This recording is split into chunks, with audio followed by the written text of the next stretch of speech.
I'm Father Bob Stokig, coming to you with another one of our reflections in the series drawn from the Sunday readings.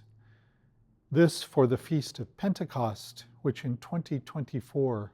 falls on Sunday, May the 19th. Pentecost always reminds us, through the reading of the Acts of the Apostles, how those first witnesses, those first disciples of Jesus, after the trauma of experiencing his death on the cross, have what's a very human instinct, to hide in fear.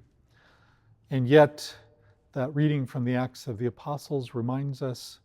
that the Holy Spirit can overcome even our desire to close ourselves off from the rest of the world, as it talks about how even through the locked doors, the disciples experienced as a wind and as flames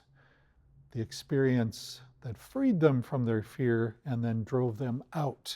into the world. Pentecost is always a reminder that our life in faith isn't meant to exist only when we gather in the safety and the comfort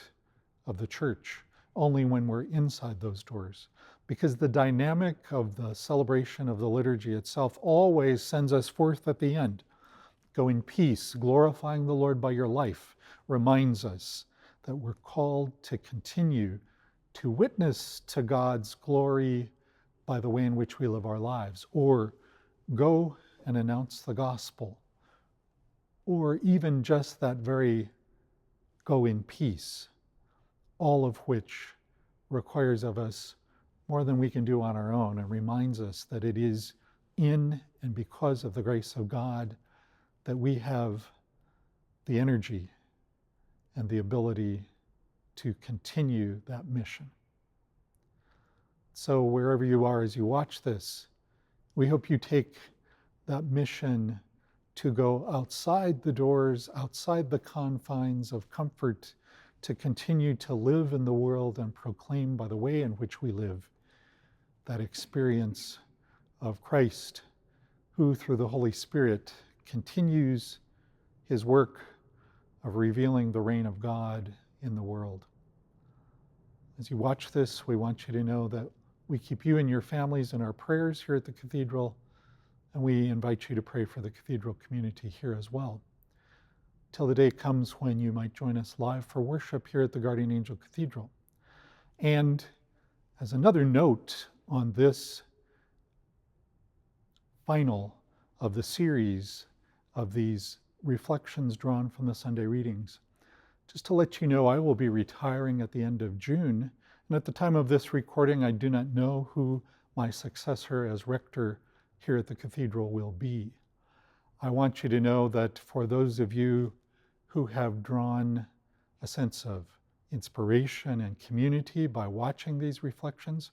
I'm very grateful that you took the time to watch them, that you took the time to think about them, and I'm hopeful that all of these have been a way in which for us together to draw closer to the presence of Christ. In retirement, I'll be leaving the Las Vegas area just a little bit, going up to southern Utah. I hope to still be engaged in helping in substituting for priests who need to be away either for study or for vacation to refresh and renew themselves. So who knows where in the world we might meet each other again along the way. But a sincere thank you for being part of these reflections, which grew out of the experience of COVID when we were isolated from each other, but which has continued to be its own sense of community across time and space. Thank you from the bottom of my heart as I move from being rector of the Guardian Angel Cathedral in a few weeks to being someone who becomes maybe more itinerant as a preacher of the gospel. Let's continue to pray for one another.